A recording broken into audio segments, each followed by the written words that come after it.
Welcome to the City Manager's Report. The City Manager's Report is your preview of the next Oshkosh Common Council meeting agenda and an update from your Oshkosh City Manager. Your hosts, Emily Makowski of Oshkosh Community Media and City Manager Mark Roloff. Hello everyone, and welcome to your City Manager's Report, your source for all the latest news for your municipal government here in Oshkosh. I'm your host, Emily Makowski, joined as always by your City Manager, Mark Roloff. So Mark, thanks for joining us today. Oh, great to be here, Emily. So this is our last official episode of City Manager's Report. The next one will be the top 10 episode, and we have a completely packed show. We're going to go ahead, dive right into our hot topics for the first half, take a little break, and then we'll return with a preview of the City Council meeting agenda for Tuesday, December 8th, 2015.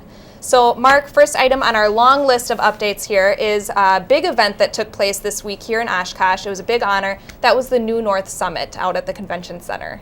Really exciting event. Economic development professionals from throughout Northeast Wisconsin came to Oshkosh. First time the New North Summit's been held in our convention center since it was redone in 2009, so it was a great way to get everybody to come and talk about economic development issues. Yes, and that was going to be my next question. Economic development, that's basically what the New North organization is all about. It's pretty much an umbrella organization for all of Northeast Wisconsin. New stands for Northeast Wisconsin, and they brand the entire region, and they serve as a funnel to other local areas. So whether it's Fox Cities or Oshkosh, Green Bay, the Lake Shore, or some of the other outlying counties, they actually represent an 18-county area in Northeast Wisconsin.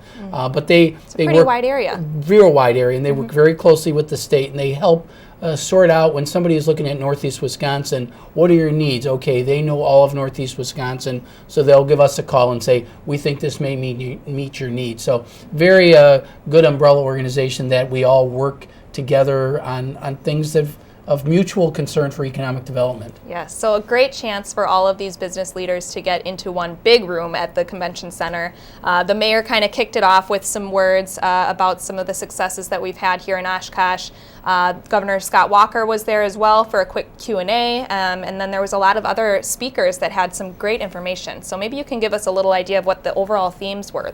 You know, it was interesting. The mayor spoke about collaboration, and he didn't necessarily know what was going to be discussed in the other areas, except with perhaps some of Governor Walker's things, but collaboration was a theme. That's exactly what Governor Walker talked about. Some of the other business leaders that were there talking about what the trends are, and the theme of the conference was Think Shift, and really you have to shift your way of thinking about what the future is going to be like and be flexible, but collaboration was talked about a great deal. Governor spoke very highly of what was going on in the greater Oshkosh area as well as Northeast Wisconsin in general. It was a very positive thing. And then we also were able to have other business leaders talk about trends that are going on within economic development and how we need to be responsive for it. And there were some awards handed out, which we were very proud of, because amongst the different businesses that received awards, a couple Oshkosh organizations were recognized, and we were real happy for that. And one of the largest ones was Oshkosh Corporation was also recognized for process improvements that they've done that really enabled them to get that contract awarded that they're in the process of getting awarded. Right. And there's Wilson Jones, the new CEO of Oshkosh Corporation, that received that award, recognizing that their process improvement has really turned into something positive to enable them to get that contract, which is going to be great for the local economy. Mm-hmm. So it was just overall a great day, a lot of great conversation, and I'm sure you walked out with a lot of new ideas and inspiration. We talked about a lot of projects that we're working on. We met with representatives of the Wisconsin Economic Development Corporation on active projects, and we're able to talk to some other communities about, well, maybe we should be working together on this or that, because when people are looking at the area, they're not just looking at Oshkosh, they're looking at all of Northeast Wisconsin. It is so important for us to work together. When we are trying to attract somebody, it doesn't matter if it's Oshkosh or one of our surrounding communities, we want them here first. then we'll try to get them to come to Oshkosh or one of the other communities. But we've really got to focus on working together to get them to this area. Yes, it's very cool to see everybody on the same team working towards the same goal. You mentioned the Greater Oshkosh Economic Development Corporation. I'm going to swing right into our next item, as that organization was actually recognized as the official economic development organization here in Oshkosh, and that's kind of some noteworthy news. We were very pleased with the first year progress that Greater Oshkosh has accomplished, and we wanted to make sure that other businesses recognized that whether they're looking to expand their business here in Oshkosh or perhaps to come to Oshkosh, that Greater Oshkosh is now at a point where they can be the one-stop shop for economic development services. They reach out to all the areas, all the communities in the area, not just the city of Oshkosh itself. It's a very inclusive group, and we've already established our revolving loan fund, which they've already awarded one loan out, and making contacts with businesses in the area. What are your needs? What can we do for you? And they're actively working on things that you may not necessarily hear about because they're quietly happening, because they're not necessarily coming to the city for this stuff. They're really going to, well, where can we get information about this or that? It may be regulatory with the state, not even dealing with the city. It may be banking. It may be where can we get financing? All these different things that Greater Oshkosh provides, and we're very pleased that we're going to be able to do this. Well, it's just amazing to see the traction that Greater Oshkosh Economic Development has gained through the past year. I think it's been about a year, not even. And you know, I think it's well deserved that they are recognized as the major economic development organization. We're real excited about it, and they're going to be holding their annual meeting on December 9th. You'll probably see some things coming out on social media telling people about it, and we're very excited to be reporting on the 2015 accomplishments, and you're going to hear stories from people who have benefited from the services from Greater Oshkosh Economic Development Corporation, and that's really what it's about. It's about serving our business community to raise property values, to improve employment situations for everybody. Really, the rising tide rises all ships. Definitely. Great point, and we're very happy to hear that, and we look forward to seeing everything else that Greater Oshkosh comes up with in the next years. Mark, next thing that we want to talk about, some more big news. This has kind of been the talk of the town the past few months, is the police chief hiring. We have made a decision. We have hired a police chief, and it's actually official now. It's all official. Dean Smith is currently the assistant police chief in Suffolk, Virginia, and here he is. I don't know how he got that patch on there. It's amazing what our OCMS staff can do to Photoshop it. Got some good graphic designers back there. But we've hired him. All his tests and everything have come back, and the Police and Fire Commission approved his hiring on December 1st, and so we are anxiously awaiting his arrival in Oshkosh in January. And so he'll be sworn in January 5th, and then he'll I think his first day will be that following week. His first day in the office will be January 11th, but technically we always want a chief, so Chief Scott Groyle, who's given us so many devoted years of service, both as an officer as well as chief, he'll be stepping down at the conclusion of January 8th, and then January 9th officially Chief Smith will assume his duties. Wonderful. Well, we look forward to getting to know Chief Smith a little bit better in the coming months, and we're very happy that we were able to come to a great conclusion of this hiring process. It was a great process that everybody got involved in, and that's really a very important part of policing these days, is getting community involved. Dean Smith is committed to carrying on what Chief Groyle had accomplished, and I think we're going to see that continuance of community engagement. Wonderful. A little update that we want to send out to our viewers today is the tax bills. They have been sent out, and we can anticipate seeing them in your mailboxes even tomorrow, this weekend. Yes, so we should be looking for those. They're coming out. By the time you're viewing this, they will be in mailboxes, and you'll be able to see it. Yes. And, it also includes the pet license reminders. We wanted to make sure people are aware of that.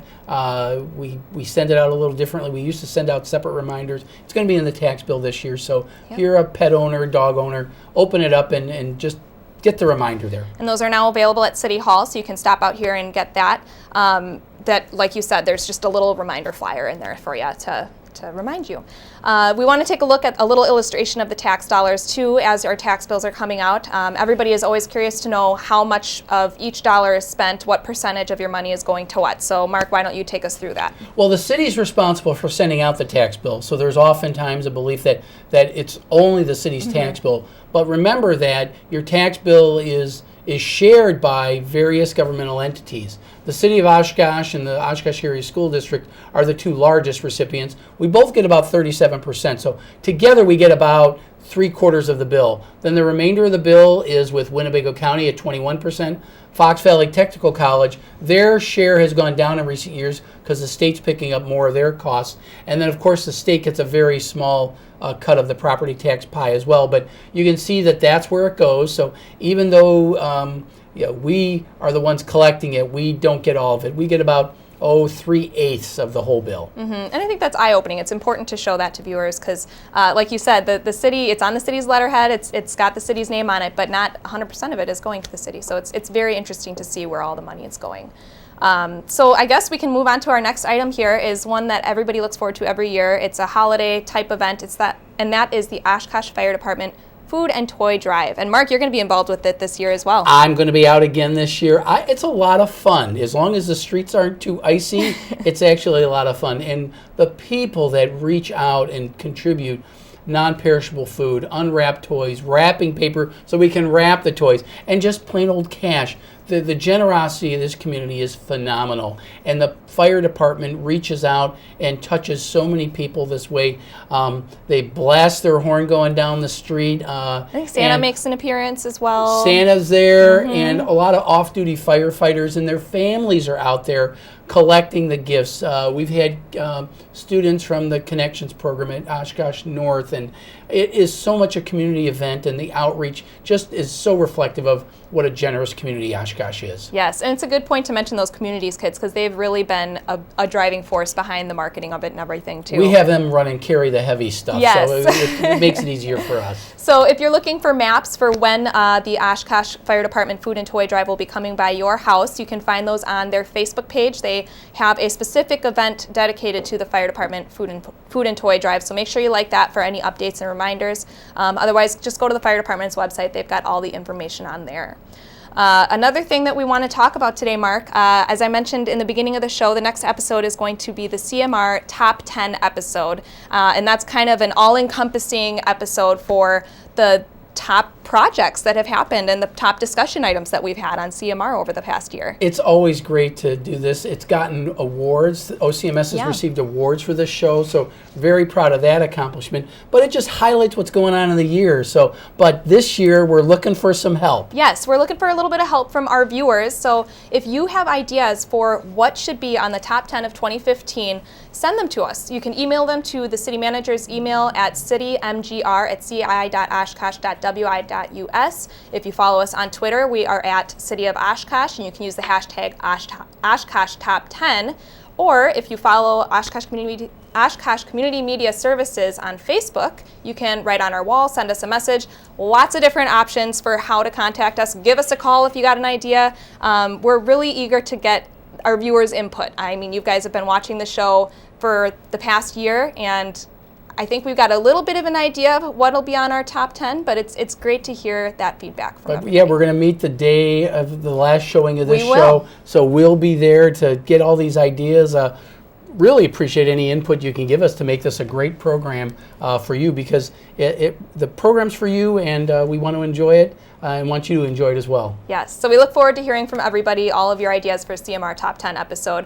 I'll be pushing it on social media this weekend, and we'll be hearing from everybody soon. So now it's that time of the show, another chance for us to interact with our viewers. That is the question mark segment, a chance for viewers to ask the city manager anything they want about things that are happening here in Oshkosh right now. So let's see what the question mark question is this week.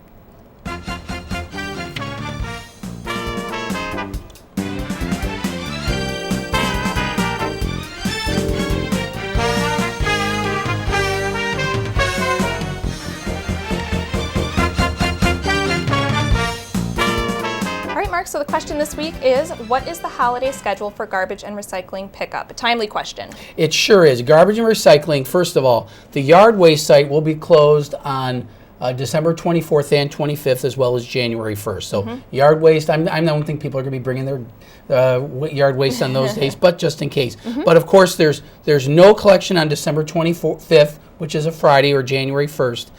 It's moved up to one day later. So Friday collections, the collection on Christmas and New Year's Day will be moved to Saturday. Great. We will be collecting on on Christmas Eve, though, at Christmas and New Year's Eve. Yes, so great to know. Another one we want to get out there too, relating to the holidays, is Go Transit service. There will be no service on Christmas Day or New Year's Day. Limited hours on Christmas Eve. I think they usually end a little bit early in the day, so be on the lookout for a press release coming out from them within the next few days. We'll be getting things out on social media and everything so people know, but it'll be ending a little earlier than usual. Yes, and of course city buildings will be closed on those holidays as well. So you can find all that information on the city website if you're curious about any holiday hours or services. So great question this week. If you'd like to send a question to Mark, simply email it to questionmark@ci.oshkosh.wi.us and he'll answer it on the next episode of City Managers Report. We're going to take a quick break, and when we come back, we will go over the City Council meeting agenda for Tuesday, December 8th. We'll be right back.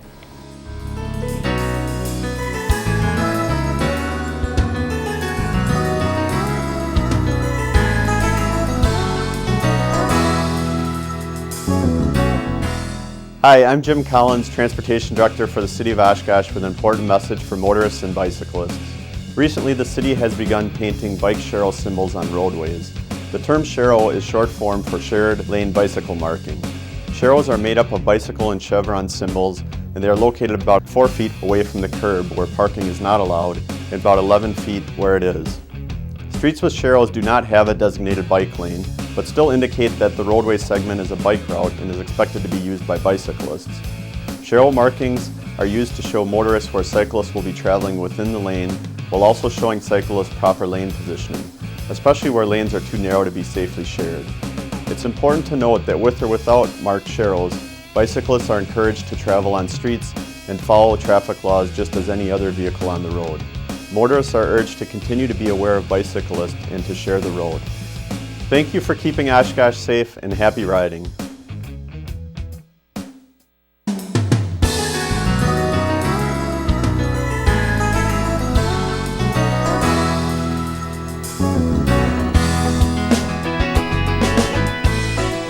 Welcome back to City Managers Report. Thanks again for joining us. Now we're going to go ahead and dive right into the City Council meeting agenda for Tuesday, December 8th, 2015. Mark, first thing that we want to talk about is item number 7. That is an exception of a gift for some welcome signs from the Community Foundation. This has been talked about for a while, but the Community Foundation and a small group of folks from the city, including Mayor Cummings, have been involved on identifying locations to put welcome signs. And the Community Foundation has already identified the design. These have been out before, but it's been a while because we've been trying to get the location. This is the version of what the sign will look like, and I believe there's also a night version. When it gets dark, it gets lit up, and look at that. Very cool. Very bright, visible signs that we want to get at the main entrances at major corridors at the city so that we can let people know they've arrived in Oshkosh. And Community Foundation is fronting all the costs of these signs. So we really appreciate the philanthropy that the Oshkosh Area Community Foundation reaches out to the community in so many ways, and we really appreciate those efforts. It's just amazing. So we have 5 signs. We've got locations for just about all of them. Pretty much major corridors. Yes. Pretty much where exits are. So Okay. Jackson Street, we're still trying to find the exact location there. Algoma, it's close to the cemetery as you're coming into the city. Then along 41 on the east-west streets, 9th Avenue, 21 Amro Road, and then on South Park. Wonderful. Which leads us into the next item, number 8 here, is accepting an easement at 2100 South Keller Street. And this is at the Hardee's location. Right. One of the oddities, when you're on a state highway, you cannot put the signs in state right-of-way. The folks at Hardee's have been very generous and very cooperative with us, and they're granting the city an easement so that we can put the sign on their property right at the corner of South Park and Keller Street. So when you're getting off the highway, and you get to the first light, you're going to be able to see it immediately. It's going to be a very visible welcome sign, and we appreciate the cooperation of the folks at Hardee's to to give us this donation of land to place the sign. And it's an easement. It'll stay their land, but it'll be very visible for the future. Wonderful. Well, I look forward to seeing them as I'm driving around town, as I'm sure the rest of the residents will be. Next items that we want to talk about is kind of sprinkled throughout the first part of the agenda here. Item number 6, 9, and 12. They're a series of fee updates, some of them relating to the golf course, water park. What else have we got? Inspection, site plan review, ambulance, a lot of different things here. Covering everything. These are things that were in the budget, but also the Long Range Finance Committee several years ago recommended the council adopt a policy that fees get reviewed on a regular basis. And because this is the end of the year, we want to make sure that any fees that change as of January 1 get approved prior to the beginning of the year. So those fees that we need to get it done before the end of the year, we're getting taken care of right now. So you mentioned them, certainly the golf course, the water park. Water park actually hasn't been updated since we opened the park in 2006. So it's they're due. They're due. It's not going to be a huge increase, but it's appropriate that we recover costs. And then site plan review, it's really providing value-added services to businesses, so that's appropriate. And then ambulance rates, keeping up with the market, and we're also adding a hardship policy because there are people who don't necessarily qualify for Medicare, Medicaid that do have hardship situations, and we're going to be able to develop a policy so that people of limited means, we have figured out how to deal with those issues as well. Great. So good to know that that's happening. Next item we're going to kind of breeze by is item number 16, canceling the December 22nd meeting.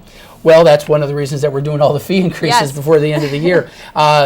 Just because of when you're having public hearings and things like that a few days before the holidays, a lot of people aren't around. We felt it was just appropriate to do that. We've worked our agendas so that we are completely free, but it'll be a long time because we won't have the next meeting until January 12th. But we've got that taken care of, so we're happy about that. Great. So moving on in the agenda here, we have a few different items, 19 through 21, 3 different fee schedules that are going to be updated as a result of the budget process. So maybe you can take us through those, Mark. Well, these are ones that are going to be a little more visible and probably not as palatable for the public, and I think it's appropriate that we talk about it, even though some people will certainly be concerned about them. These are our utility rates, and as you know, we've been doing a lot of work on utilities, water, sanitary sewer, storm sewer. We've been doing those, and those fees by policy we analyze every year to determine. Because of the massive amount of work we're doing at the sewage treatment plant, we're looking at an increase of 10% in our sewer rates. That's a lot to choke down, but I think it's appropriate that we tell people about that. Water, this is actually, we have to file with the Public Service Commission. The water rates are not determined by the city, they're determined by the Public Service Commission. We have to submit an application to them.